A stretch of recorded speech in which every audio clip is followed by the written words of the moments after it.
നിങ്ങൾക്കെല്ലാവർക്കും കഥ കേൾക്കാൻ ഇഷ്ടമല്ലേ? എങ്കിൽ ഞാനൊരു കൊച്ചു കഥ പറയാം. എല്ലാ കഥക്കും ഒരു ഗുണപാഠവും ഉണ്ടാകും. ഞാൻ ഇന്നിവിടെ പറയാൻ പോകുന്ന കഥയുടെ പേരാണ് സത്യസന്ധതയുടെ അംഗീകാരം. മഹാനായ അലി അബൂബക്കർ അൽ ബാഗ്ദാദി റളിയല്ലാഹു അൻഹു മക്കയിൽ താമസിക്കുന്ന കാലം അദ്ദേഹത്തിന് ഒരു ദിവസം കലശലായ വിശപ്പും ദാഹവും അനുഭവപ്പെട്ടു. കയ്യിലാണെങ്കിൽ നയാ പൈസ പോലുമില്ല.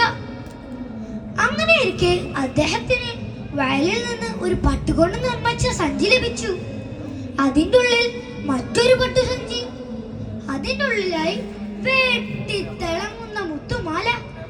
അതെടുത്ത് വീട്ടിൽ കൊണ്ടുപോയി സൂക്ഷിച്ചു വെച്ചു. തിരിച്ചു അങ്ങാടിയിൽ വന്നപ്പോൾ ഒരു വൃദ്ധനായ മനുഷ്യൻ കയ്യിൽ 500 ദിനാറും പിടിച്ച് വിളിച്ചു പറയുന്നുണ്ടായിരുന്നു, ആരെങ്കിലും എന്നെ നഷ്ടപ്പെട്ടു പോയ മുത്തുമാല എനിക്ക് തിരിച്ചു തന്നാൽ അവർക്ക് ഞാൻ ഈ 500 ദിനാറും നൽകുന്നതാണ്. അത് കേട്ട ബാഗ്ദാദി അവരെയും വിളിച്ചു വീട്ടിലേക്ക് പുറപ്പെട്ടു. മാലയുടെയും സഞ്ചിയുടെയും അടയാളം അവർ കൃത്യമായി പറഞ്ഞു. അദ്ദേഹം മാലയെടുത്ത് അവർക്ക് കൈമാറി. അതിന് പകരമായി അവർ ബാഗ്ദാദിക്ക് 500 ദിനാറും നൽകി. പക്ഷേ അദ്ദേഹം അത് സ്വീകരിച്ചില്ല. വയലിൽ നിന്ന് കിട്ടിയ ഒരു വസ്തു ഉടമക്ക് തിരിച്ചു കൊടുക്കൽ എനിക്ക് നിർബന്ധമാണ്. അവർ കുറെ നിർബന്ധിച്ചെങ്കിലും അദ്ദേഹം അത് സ്വീകരിച്ചില്ല. അവസാനം അവർ അവിടെ നിന്ന് പിരിഞ്ഞു. കുറച്ചു കാലങ്ങൾക്ക് ശേഷം ബാഗ്ദാദി കപ്പൽ മാർഗത്തിലൂടെ മറ്റൊരു നാട്ടിലേക്ക് യാത്ര പോവുകയായിരുന്നു. പെട്ടെന്ന് കാറ്റും കോളും വന്ന് യാത്ര ചെയ്യുന്ന കപ്പൽ തകർന്നു. കപ്പലിലുള്ള എല്ലാവരും മരിച്ചു. പക്ഷേ ബാഗ്ദാദി കപ്പലിലുള്ള ഒരു മരക്കഷ്ണത്തിൽ അള്ളിപ്പിടിച്ചു നീന്തി നീന്തി മറുകര പറ്റി.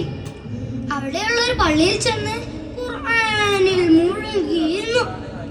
അദ്ദേഹത്തിന്റെ ഖിറാഅത്ത് കേട്ട ആളുകൾ ഇവരെയും ഖിറാഅത്ത് പഠിപ്പിച്ചു കൊടുക്കാൻ ആവശ്യപ്പെട്ടു.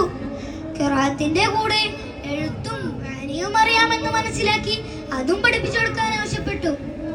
അങ്ങനെ അദ്ദേഹം ആ ദ്വീപിൽ അധ്യാപനം നടത്തി ജീവിച്ചു.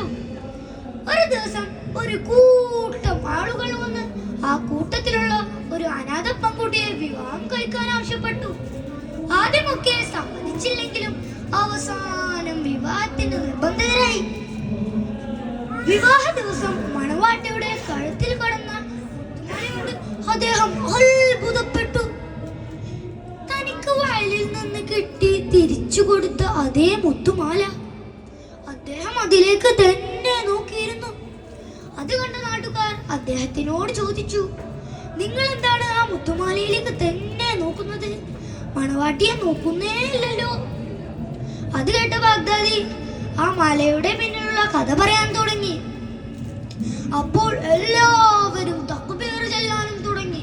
അല്ലാഹു അക്ബർ, അല്ലാഹു അക്ബർ, അല്ലാഹു അക്ബർ. കാര്യം അന്വേഷിച്ചപ്പോൾ അവർ പറഞ്ഞു, ഈ കുട്ടിയുടെ ഉപ്പക്കാണ് നിങ്ങളെന്ന് മുത്തുമാല തിരിച്ചു നൽകിയത്. ഈ മുത്തുമാല തിരിച്ചു നൽകിയ വ്യക്തിയെ പോലെ ഒരു നല്ല മുസ്ലിം ഈ ലോകത്തില്ല എന്നും അവർ ഇടക്കിടക്ക് പറയാറുണ്ടായിരുന്നു.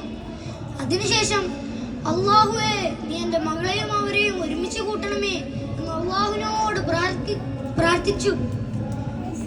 അങ്ങനെ അവർ വിവാഹം കഴിഞ്ഞു നല്ല നിലയിൽ ജയിച്ചു.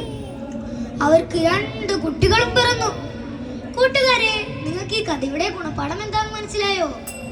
സത്യസന്ധത എവിടെയും വിജയിക്കും. അസ്സലാമു അലൈക്കും.